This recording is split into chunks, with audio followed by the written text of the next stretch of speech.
لوگ کہتے ہیں نا علماء بڑی بڑی گاڑیوں میں گھوم رہے ہیں, بڑے بڑے گارڈ رکھ کے گھوم رہے ہیں تو دنیا پرست ہیں. بھائی دنیا پرستی کا ظاہر سے تعلق نہیں ہے, اس کا تعلق کس سے ہے؟ دل سے.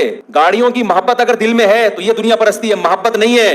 تو سلیمان علیہ السلام کے پاس اس سے بڑی گاڑیاں تھیں. جو صحیح عالم ہوگا وہ اربوں کی جائیداد رکھ کے بھی دنیا کو مسافر خانہ سمجھے گا, اور جو غلط آدمی ہوگا نا ایک ڈھیلا بھی نہیں ہوگا لیکن لالچ اس کے دل میں بہت ہوگی. تو دنیا پرستی کا تعلق ظاہر دیکھ کے اندازہ نہ لگایا کرو, یہ دل کی کیفیت ہے. اور دل کی کیفیت میں کیا ہے, ہم ایک مثال دیتے ہیں نا کہ دنیا چھیننے کا غم کتنا ہوتا ہے. اہل اللہ کے پاس دنیا کی جب دنیا ہوتی ہے وہ اس کو مٹی کے کھلونے سمجھتے ہیں, ان کو پتا ہے یہ کوئی حیثیت نہیں ہے اس کی, وہ پراپرٹی کو, ذاتی مکانوں کو, ان چیزوں کی کوئی ویلیو نہیں ہے, ان کی کھلونے ہیں, مٹی کے کھلونے کھیلنے کے لیے اللہ نے دیے ہیں, چھن گئے کوئی غم نہیں ہوتا ان کو. اور دنیا پرست آدمی کی ایک موٹر سائیکل چھن جائے نا ڈپریشن میں جاتا ہے, وہ کھلونوں سے دل. اب یہ دل دنیا سے لگا ہوا ہے یا نہیں لگا ہوا, یہ آپ ظاہر دیکھ کے کیسے اندازہ لگا سکتے ہو؟